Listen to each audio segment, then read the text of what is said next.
오늘 이 저녁에도 하나님의 은혜가 저와 여러분에게 함께하기를 기원합니다.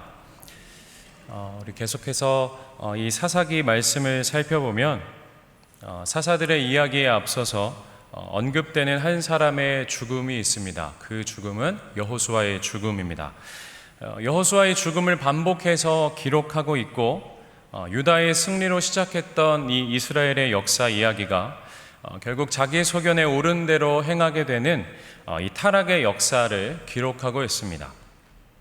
왜 이 타락의 역사를 이스라엘이 보낼 수밖에 없는지 우리 하나님은 이 사사기 말씀을 통해서 말씀하고 있습니다. 2장까지 이스라엘이 여호와의 목전에서 악을 행하고 그래서 조상들의 하나님을 버렸다, 오늘 본문이 말합니다. 2장 20절에 보면 나의 목소리를 순종하지 아니하였다, 바알과 아세라를 섬겼고 이방 민족을 쫓아내지 않았다라고 말합니다.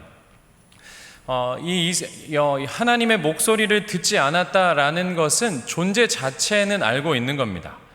하나님의 목소리를 따르지 않은 것뿐이지 하나님이 계시구나, 하나님이 목소리가 들리고 있고 그 목소리를 따르지 않은 것인데, 오늘 본문에 보면 하나님을 잊어버린 거죠.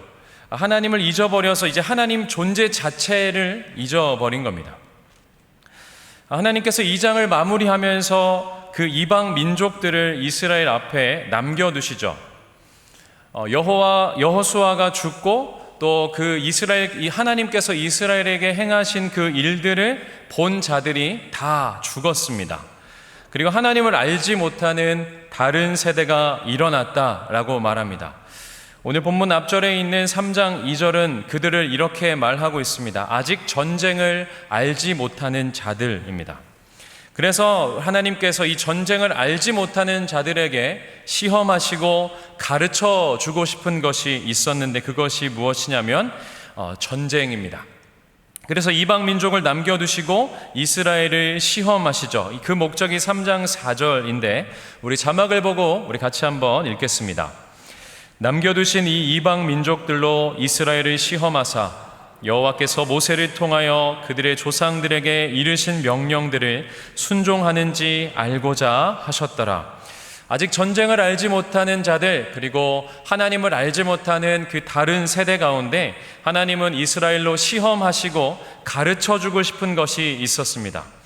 이들의 시험의 기준은 무엇이냐면 하나님의 말씀을 지키는지 안 지키는지입니다. 이것이 시험의 기준입니다. 그런데 이들이 가나안 족속과 거주합니다. 우리가 7절 위에 있는 6절에 보면 이들이 그들의 딸들을 아내로 삼고 자기들의 딸을 그들의 아들들에게 주고 또 그들의 신들을 섬겼다, 이렇게 말합니다. 그러니까 하나님께서 말씀을 지키는지 안 지키는지 시험하셨고 이들에게 꼭 가르쳐주고 싶은 것들이 있었는데, 이들은 어떻게 하냐면 가나안 족속 가운데 거주하고 그들과 결혼하고 그들을 신들을 섬겼다 말합니다. 이 말은 완전히 똑같아졌다라는 것이고 완전히 섞여버린 것이죠. 그렇다면 하나님은 그대로 두면 어떻게 될까요? 하나님께서 이들을 심판하셔야 되고 가나안을 진멸하셔야 합니다. 우리가 이 사사기 말씀을 보면 그래서 이스라엘을 향하신 그 하나님의 관심, 그 하나님의 마음을 살펴볼 수 있습니다. 하나님의 마음이 무엇일까요? 이들을 진멸하고 싶지 않으신 겁니다. 그것이 이제 사사의 시작인 것이죠. 오늘 본문은 첫 번째 사사 온니엘이 등장합니다. 앞으로 접하게 될 많은 사사들 중 가운데 이 온니엘은 기준이 되는 사사입니다. 사사의 기준이 될 뿐만 아니라 신앙의 기준이 되고, 그래서 오늘 그 본문은 이 기준에 대해서 기록하고 있습니다. 첫 번째 기준은 이렇게 시작하는데 우리 본문 7절 말씀, 우리 성경을 보고 같이 한번 읽겠습니다. 이스라엘 자손이 여호와의 목전에 악을 행하여 자기들의 하나님 여호와를 잊어버리고 바알과 아세라들을 섬긴지라. 우리가 성경을 읽다 보면 너무 많이 듣고 자주 보아서 당연하게 이렇게 쓱 지나가는 것들이 있습니다. 사사기를 읽고 또 구약 성경을 우리가 살펴보다 보면 종종 등장하는 표현이 있는데 오늘 본문에도 이렇게 쓰여 있습니다. 이스라엘이 어디에서 악을 행하냐면 여호와의 목전에서 악을 행합니다. 그리고 이들이 누구를 잊어버리냐면 자기들의 하나님을 잊어버립니다. 하나님을 잊어버리고 누구를 따라갔냐면 바알들과 아세라들을 섬겼다, 이렇게 말합니다. 그러니까 바알들과 아세라들, 정말 수많은 바알들, 아세라들을 섬겼다라는 것을 뜻하고, 이스라엘의 모든 지역들 속에서 바알들이, 아세라들이 그들의 신앙을 유혹하고 그들의 신앙이 되었다라는 겁니다. 타락은 하나님을 잊으면 시작됩니다. 하나님의 목소리를 순종하지 않았을 그때에는 하나님의 존재를 인정했지만 이제 하나님 존재 자체를 잊어버리고 이들이 여호와의 목전에서 악을 행합니다. 죄는 윤리 도덕적으로 어떤 잘못을 행한 것이 아니고 죄의 기준은 하나님입니다. 성경에서 말하는 죄는 하나님을 떠난 것이 죄이고 하나님 반대편에 서는 것이 악입니다. 그래서 사사기를 시작하면서 그 기준과 중심이 무엇인가로 시작하는 것이죠. 그 기준과 중심이 누구시냐면 우리 하나님이십니다. 그러니까 기준부터 시작하는 거예요. 누가 기준인가? 이들의 인생 가운데 누가 기준인가? 라고 말씀하는 겁니다. 사랑하는 성도 여러분, 이 문제 앞에 우리는 분명해야 합니다. 여러분은 누가 기준이십니까? 이스라엘 백성들은 하나님을 기준으로 삼지 않고 자신이 기준이 되어서 바알과 아세라들을 섬겼다, 이렇게 말합니다. 우리가 성경을 보면 이 사람들이 우상 숭배했다라고 그냥 쓱 넘어갈 수 있고, 그래서 하나님 우상 숭배 싫어하신다라고 말할 수 있지만 이들은 왜 바알과 아세라를 섬겼을까요? 그냥 우리는 우상 숭배라고 생각하지만 지금 이스라엘 백성들을 잘 생각해 보면 광야에서 이제 출애굽하여서 광야 시간을 지나서 이제 약속의 땅에 들어왔습니다. 약속의 땅에 들어왔을 때 그 기간이 40년이죠. 광야에서 40년을 보낸 거예요. 그리고 약속의 땅 가나안에 들어와서 이제는 완전히 사회가 전혀 다른 사회와 생활로 바뀌는 거죠. 어떤 생활이냐면 농경 생활로 바뀝니다. 그저 목축하고 그렇게 양들을 데리고 다니고 광야에서 하나님 주시는 것으로 먹다가 이제 약속의 땅에 들어와서는 이제 땅을 경작하고 실과를 얻어 수확해야 하는 그 생활 자체가 바뀌어 버린 겁니다. 가나안 땅은 12정탐꾼이 보고했던 것처럼 젖과 꿀이 흐르는 그런 땅이고 정말 풍요로운 땅이었습니다. 약속의 땅에 들어왔고 이제 농경사회로 전혀 새로운 삶을 살게 되죠. 아마 열심히 그 가나안 사람들이 어떻게 하는지 지켜보면서 저렇게 하는 거구나, 씨를 이렇게 심고 이렇게 추수하고 이때 물을 줘야 되고, 그런 모습을 보면서 가나안 백성들이 풍족하게 이렇게 수확할 때에 유심히 봤겠죠. 어떻게 해야 풍족하게 얻을 수 있을까? 이 가나안 땅에서 살아남기 위해서 어떻게 살아야 우리가 살 수 있을까? 그러니까 생존과 연결되어 있는 겁니다. 그러니까 이스라엘 백성들이 이제 전쟁을 해야 되는데 전쟁해야 하는 이방 족속을 쫓아내지 않고 하나님 없이 스스로 그들과 평화 조약을 맺습니다. 안전한 생활을 이들로 하여금 확보하고, 그리고 그들이 어떻게 풍요를 누리고 있는지 유심히 살펴보니까 거기에 바알과 아세라가 있던 겁니다.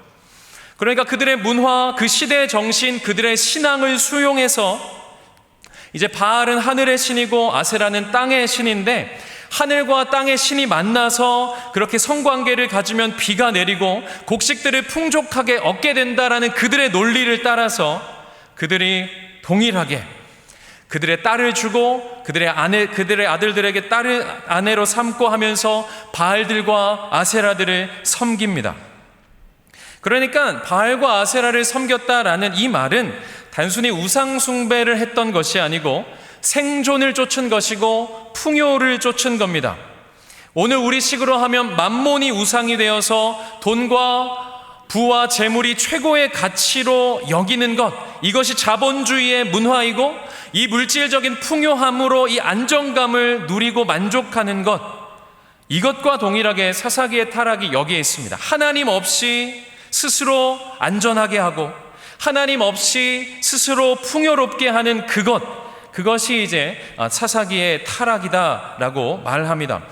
요한일서 2장 15절에서 16절 말씀에 보면 이렇게 기록하고 있는데 우리 자막을 보고 같이 한번 읽겠습니다. 이 세상이나 세상에 있는 것들을 사랑하지 말라. 누구든지 세상을 사랑하면 아버지의 사랑이 그 안에 있지 아니하니 이는 세상에 있는 모든 것이 육신의 정욕과 안목의 정욕과 이생의 자랑이니 다 아버지께로부터 온 것이 아니요 세상으로부터 온 것이라. 15절에 말하고 있는 이 세상을 사랑하지 말라, 이 말은 그냥 무조건 우리가 살고 있는 이 세상을 미워하라, 이 말이 아닙니다. 이 세상에 흘러가고 있는 그 타락한 그 시대 정신, 이 시대 가운데 흘러가고 있는 가치관과 문화를 미워해라, 이 말이에요. 왜냐하면 그 세상의 타락한 시대 정신과 문화는 육신의 정욕과 안목의 정욕과 이생의 자랑으로 흘러가기 때문에 그렇습니다. 그래서 15절 하반절에 이렇게 말하죠. 세상을 사랑하면 하나님의 사랑이 우리 안에 있지 않다, 이렇게 말합니다. 이스라엘 백성들이 이 세상을 사랑하고 풍요를 쫓아가고 탐욕을 추구하기 그때에 이들 가운데 그 안에 하나님은 없고 이제 무너지기 시작합니다. 인간의 탐욕, 인간의 욕심은 다 채울 수 있을까요? 채울 수 없죠. 끝이 없습니다. 코로나 팬데믹을 지나가면서 인간이 다 멈추고 인간이 다 격리하니까 자연이 회복되었습니다. 하늘도 맑아지고 이렇게 동물들, 식물들도 아주 평화롭게 살게 됩니다. 그러니까 인류가 아무것도 안 하고 있었더니 모든 자연과 동물은 평화를 누렸습니다. 인간이 가면 그곳에는 반드시 쓰레기가 있죠. 바다에 가도 쓰레기가 있고요. 우주에도 쓰레기가 있습니다. 인류는 우주에도 쓰레기를 만들어냅니다. 그러니까 인간 스스로는 그렇게 만들어내고 그 쓰레기가 다시 돌아와서 인간 스스로에게 해를 끼치고 우리를 그렇게 갉아먹죠. 이스라엘 백성들이 무엇을 따라가냐면 풍요를 따라가고 탐욕을 따라갑니다. 오늘 본문 7절, 8절 말씀인데 제가 7절, 여러분들이 8절 읽겠습니다. 이스라엘 자손이 여호와의 목전에 악을 행하여 자기들의 하나님 여호와를 잊어버리고 바알들과 아세라들을 섬긴지라.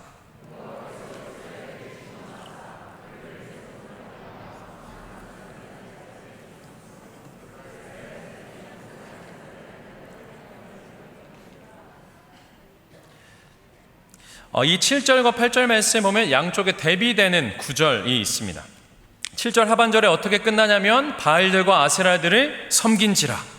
그 8절 하반절에 보면 구산 리사다임을 8년 동안 섬기더니, 그러니까 섬긴지라에서 섬기더니로 이렇게 흘러가는 거예요. 바알들과 아세라들을 섬겼습니다. 이들의 섬겼던 목적이 무엇이냐면 생존이었고 풍요였습니다. 하나님이 진노하셔서 메소보다미아, 이 북쪽에 있는 이 시리아 쪽에 있는 이 구산 리사다임 손에 이스라엘을 파시고 넘기십니다. 그리고 이스라엘 자손이 구산 리사다임 손에 8년을 동안 섬겼다, 이렇게 대비하고 있어요. 섬긴지라 섬겼더니, 본문이 이렇게 흘러가는 거죠. 아세라와 바알을 섬겼더니, 풍요를 쫓았더니 어떻게 되냐면 구산 리사다임을 섬기게 됐다, 이 말입니다. 구산 리사다임의 이름의 뜻은 이런 뜻이에요. 이 리사다임이라는 뜻이 두 배로 악하다라는 뜻입니다. 구산 리사다임은 두 배로 악한 구산, 이런 뜻이에요. 이스라엘이 구산 리사다임을 8년 동안 섬겼습니다.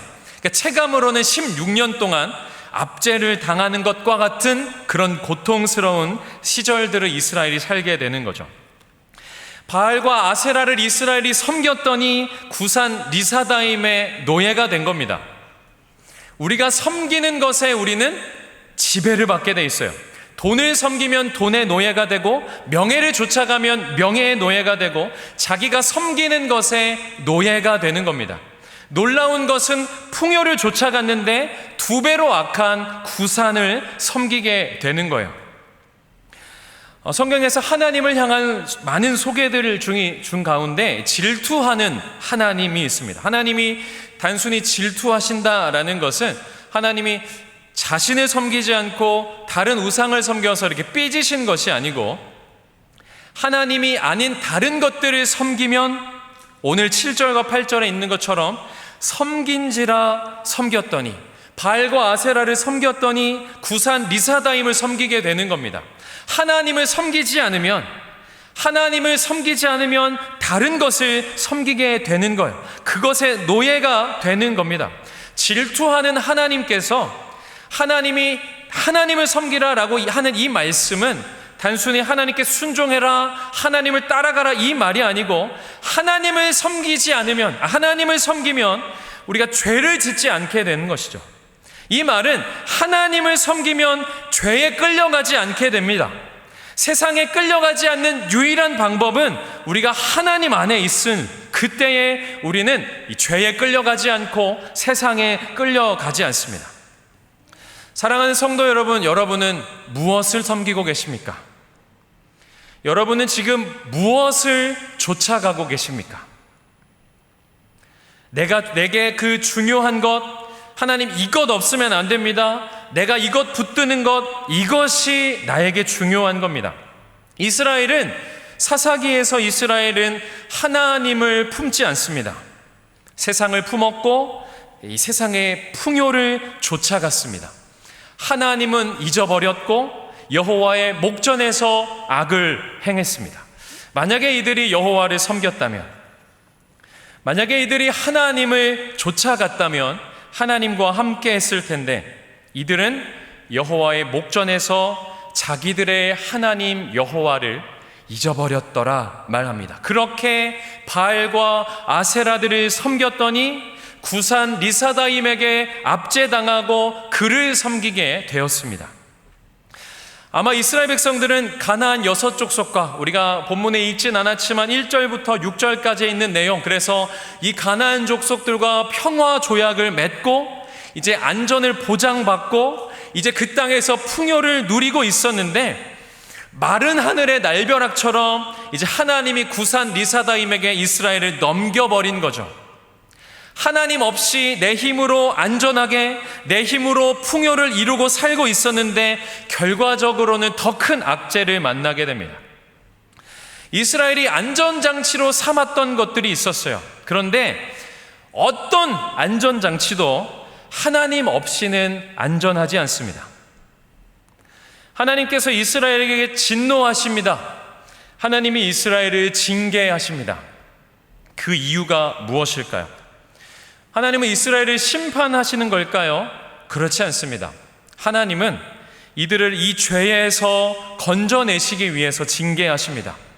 하나님 없이 스스로 문제를 해결하고 스스로 풍요를 이루고 스스로 안전하려 했던 그 이스라엘이 하나님 없이 8년 동안 구산 리사다임에게 혹독하게 압제당하고 있는 그때, 드디어 스스로 해결하지 않고 고통과 압제 가운데 이스라엘 백성들이 하나님 앞에 나아갑니다. 이들이 부르짖죠. 9절에 이렇게 말합니다. 이스라엘 자손이 여호와께 부르짖음에 여호와께서 이스라엘 자손을 위하여 한 구원자를 세워 그들을 구원하게 하시니 그는 곧 갈렙의 아우 그나스의 아들 온니엘이라.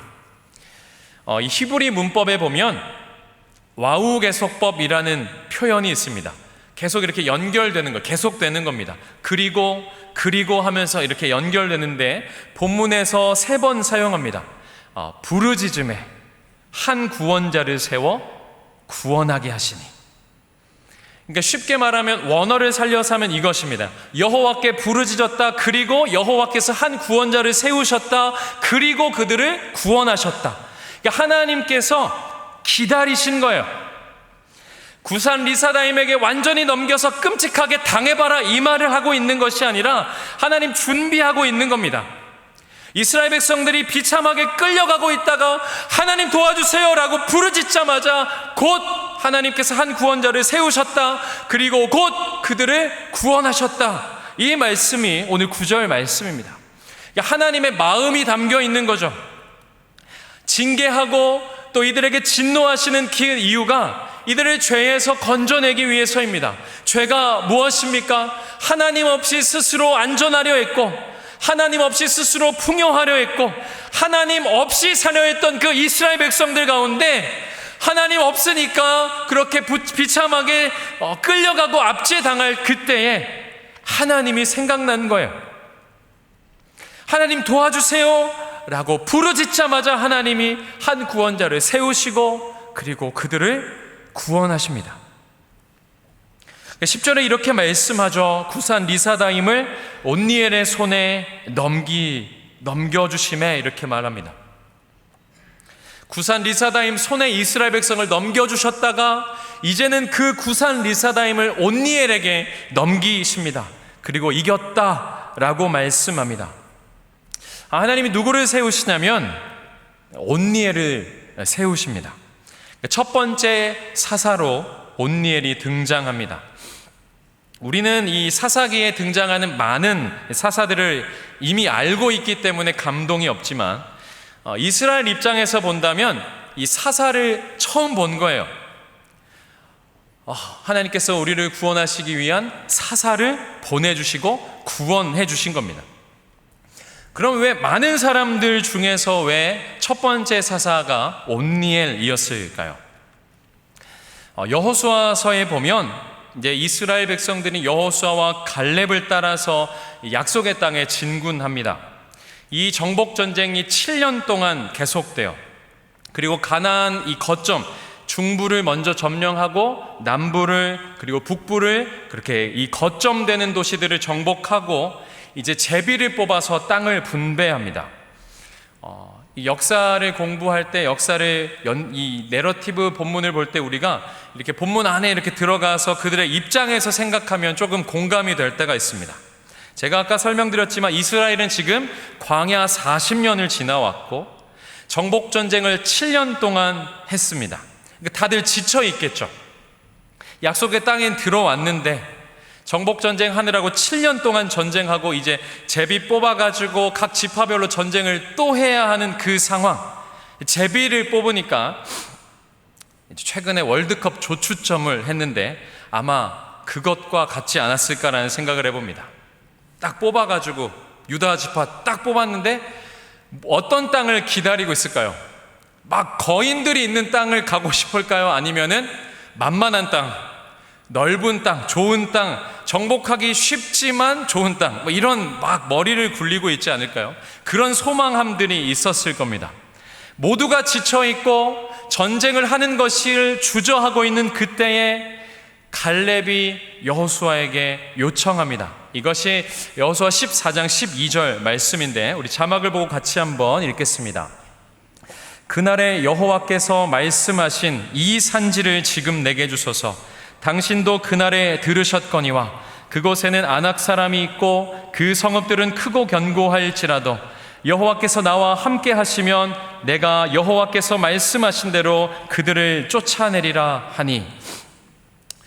이 헤브론이라는 이 땅을 갈렙이 요청하는 거예요. 이 산지를 내게 주소서라고 하면서 요청합니다.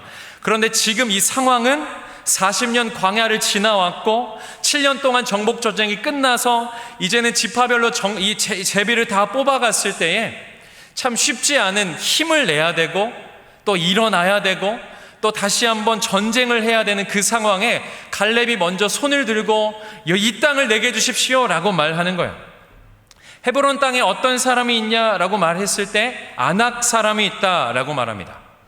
성읍들이 크고 견고하다라고 소개하고 있어요.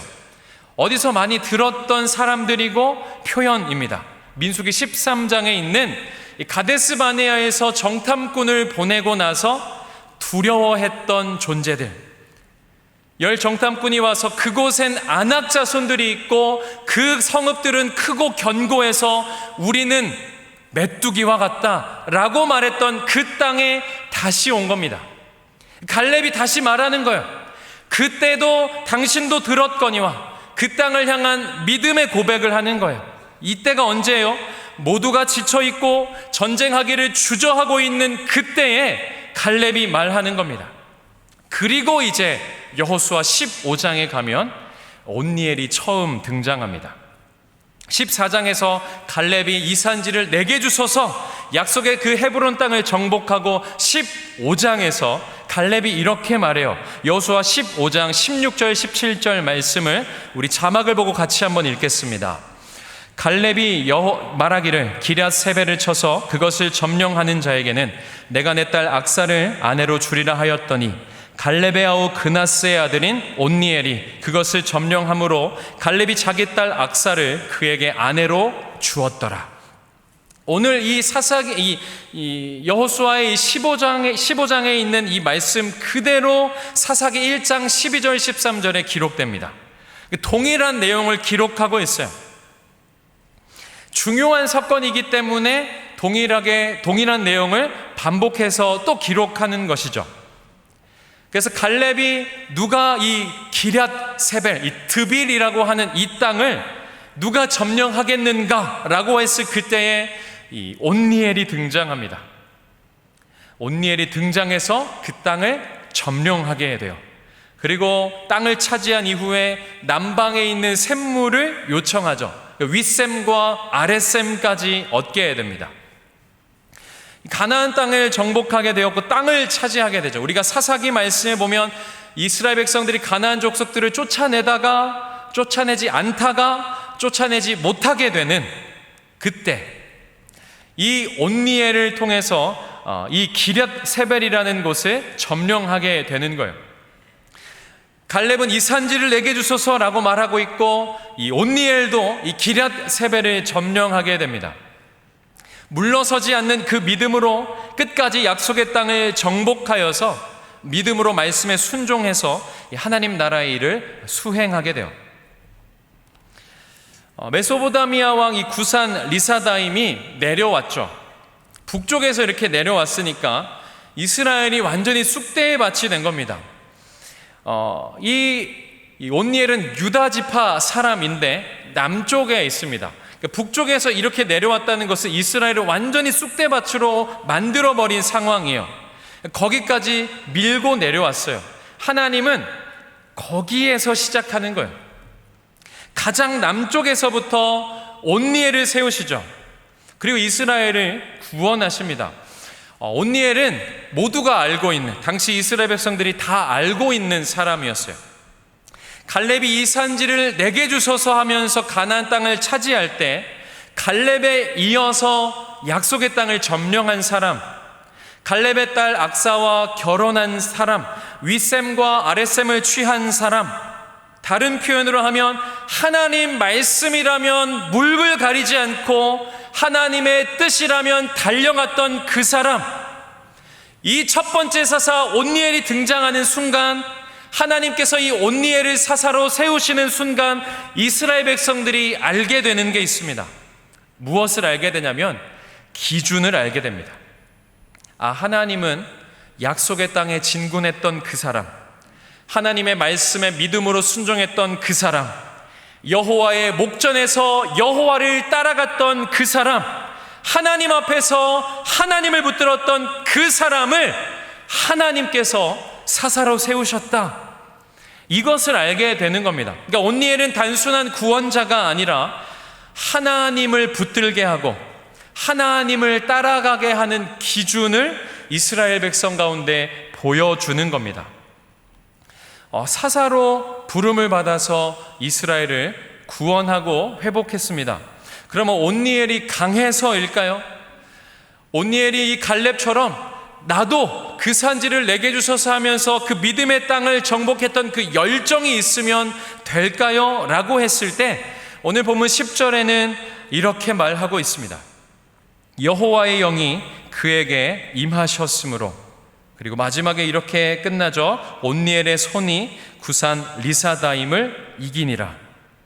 하나님의 영이 그에게 임해서 그가 구산 리사다임을 이겼다라고 말합니다. 가장 온전한 이 온니엘이라는 이 사사를 통해서 하나님은 이스라엘에게 가르쳐 주는 거예요. 누가 진짜 구원자인가? 누가 이 구산 리사다임을 이길 수 있는가? 두 배나 악한 정말 악한 악한 자의 손에서 어떻게 벗어날 수 있는가? 어떻게 하면 안전을 누릴 수 있고 어떻게 하면 우리의 생존이 있는가? 하나님이다 라고 말하는 겁니다. 여전히 이스라엘 백성 가운데는 하나님이시다. 이스라엘의 사사가, 이스라엘의 구원이 하나님께 있다 라고 하나님은 이스라엘 백성들 가운데 가르쳐 주는 겁니다. 마치 저와 여러분 내 상황이 이것과 같습니다. 광야 40년을 지나오고 정복전쟁 7년을 했던 것처럼 지쳐 있죠. 코로나라는 이 상황, 끝나지 않을 것 같은 이 상황 속에 어느덧 힘이 나지 않고 무기력해 있고 쓰러져 있고 살고 싶은데 다른 것을 위해 다른 것을 쫓아가고 다른 것에서 안전함을 찾으려고 했던 우리의 모습들, 어떻게 우리는 다시 한번 살아날 수 있을까요? 어떻게 우리가 이 지치고 무기력한 이 상황 속에서 갈렙처럼 이 산지를 내게 주셔서 말할 수 있고 이 온니엘과 같이 끊임없이 여호와의 목전에서 하나님을 따라갈 수 있을까요? 오늘 본문 10절에 이렇게 말하죠. 하나님의 영이 임합니다. 다른 방법은 없습니다. 내 마음을 끌어올린다고, 내가 결단한다고 되지 않습니다. 주님의 영이 우리 가운데 충만할 때, 하나님의 그 성령께서 우리 가운데 임재하실 때 가능합니다. 무기력해 있고 힘이 없고 열정이 식어버린 이스라엘 백성 가운데, 그래서 구산 리사다임에게 끌려갈 수밖에 없는 그곳에서 하나님께 부르짖고 하나님께서 구원자를 세워주시고 그들이 다시 한번 평온하게 되는 그 은혜가, 하나님의 영이 임하게 되는 그 순간 이스라엘 백성 가운데 평온함이 찾아오게 됩니다. 온니엘처럼 하나님을 신뢰하며 의지했던 그 온니엘을 통해서 하나님은 아무리 악하고 악한 그 왕도 이기게 하십니다. 하나님이 구원자이시고 하나님이 이스라엘의 왕이시고 하나님이 이스라엘의 사사이다 라고 말하는 거예요. 하나님께 부르짖는 순간 들으시고 구원하셨던 것처럼 지금 당하고 있는 이스라엘 백성 가운데 이 어려움이 아무것도 아님을 보여주시는 겁니다. 8년 동안 그 2배나 악한 왕에게 압제당하고 있는 그 어려움이 하나님께 부르짖는 순간 한 번에 끝내주시는 것이죠. 하나님의 능력을 보여주시는 것이고 하나님을 보여주시는 것이에요. 하나님께 돌아오라. 하나님이 이스라엘의 왕이시다. 하나님 말씀 앞으로 돌아오라 말씀하는 겁니다. 이것이 첫 번째 사사의 시작입니다. 그런데 놀라운 것은 이스라엘 백성들이 이 온니엘이 살아있을 동안에만 평화를 유지합니다. 사사기의 구조, 특별히 사사의 구조를 보면 하향 나선형 구조로 되어 있어요. 밑으로 계속 내려가는 구조로 되어 있습니다.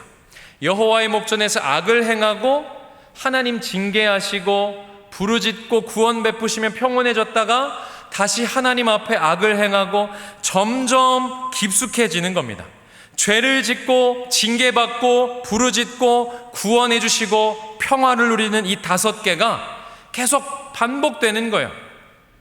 그리고 사사 기드온 이후에는 사사가 있는데도 평화가 없습니다. 사사를 보내주시고 세워주셨음에도 불구하고 하나님이 평화를 주지 않으세요. 이러한 패턴으로 내려가면서 돌아가는데 계속해서 사사기를 통해서 하나님은 그 가운데 기준을 주세요. 그 기준이 무엇이냐면 하나님이 기준이시다. 하나님이 왕이시다. 하나님의 말씀에 순종해야 한다 라고 말씀하는 겁니다. 이들이 하나님의 말씀에 순종하지 않고 가나안 족속과 타협했더니, 하나님 말씀에 순종하지 않고 가나안 족속의 그 신들을 섬겼더니 이들이 징계를 당하고 압제를 당했을 때마다 하나님은 계속 말씀하십니다. 하나님께 순종하는 사람, 하나님의 사람들을 세워주셔서 이 타락의 상황 속에 하나님의 사랑이 작동합니다. 돌이키게 하시고 하나님을 붙잡으면 승리하게 하시고 떠나가도 돌아오면 부르짖으면 구원해 주시고 하나님께서 끊임없이 하나님을 보여주세요. 그러나 풍요를 좇으면 망할 것이다. 하나님을 떠나고 하나님을 잊어버리면 더 악한 자에게 압제를 당하게 될 것이다. 이 구조로 사사기는 흘러갑니다. 이 사사기의 구조가 사사기의 구조일까요? 저와 여러분의 인생의 구조 아닐까요? 하나님 앞에서 우리는 죄를 짓습니다. 하나님이 징계를 하셔도 무감각하고, 그렇게 삶에 피폐할 때 하나님 앞에 부르짖어서 하나님 구원해 주시고 힘 주시고 평온케 해 주시면 우리는 여지없이 또 죄를 짓습니다.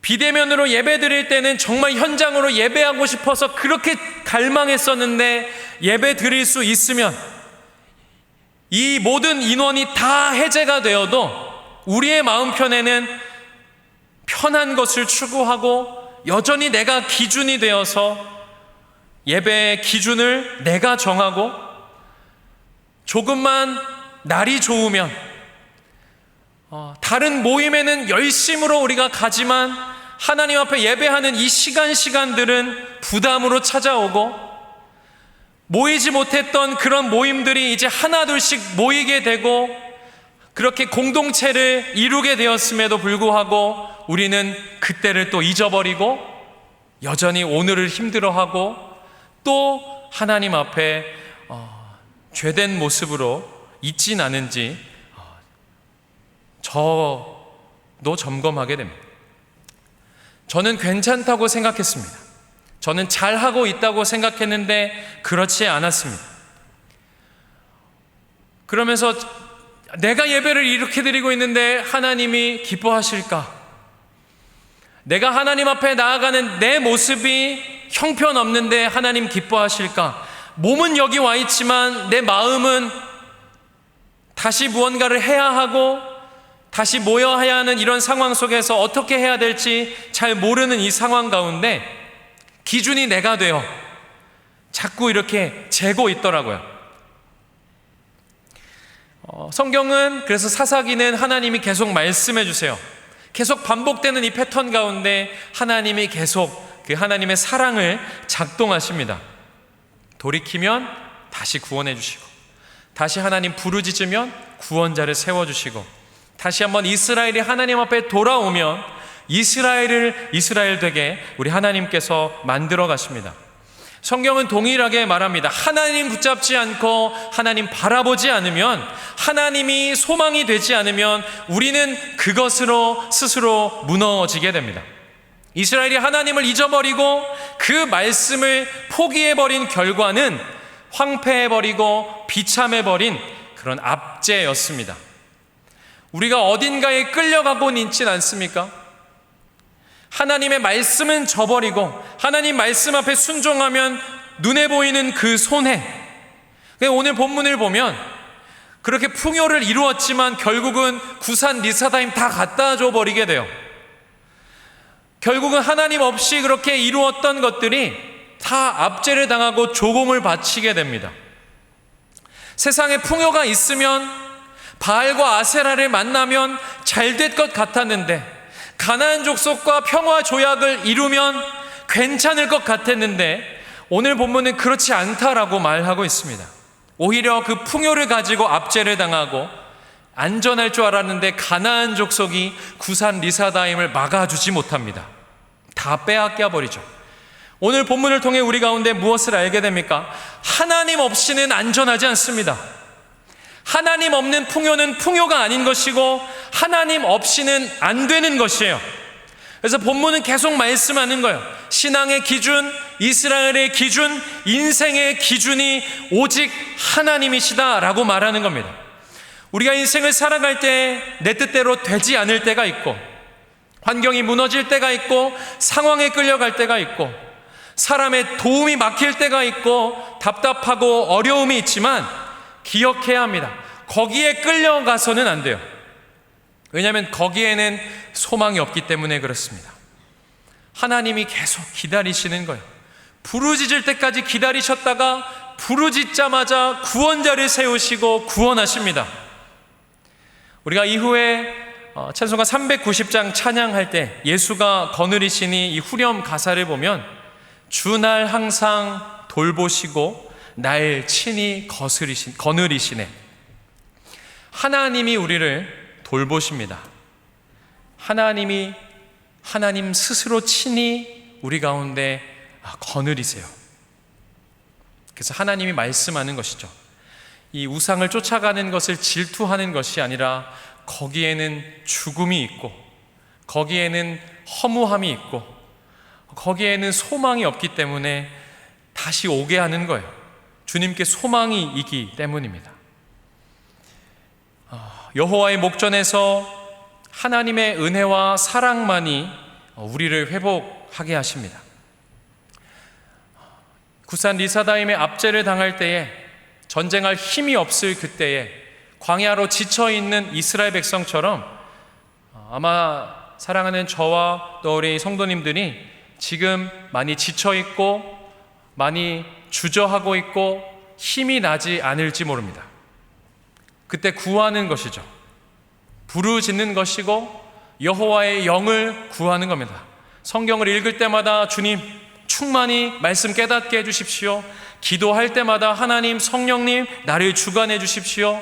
내게 맡겨주신 그 일들을 할 때마다 하나님 나를 다스려 주십시오 라고 기도하면서 이 사사기의 시작, 험악한 세상에서 이 풍요와 이 세상에 보이는 것들에 끌려가는 것이 아니라 이 온니엘과 같이 하나님 앞에서 하나님을 따라가는 믿음의 사람 되시기를 소망합니다.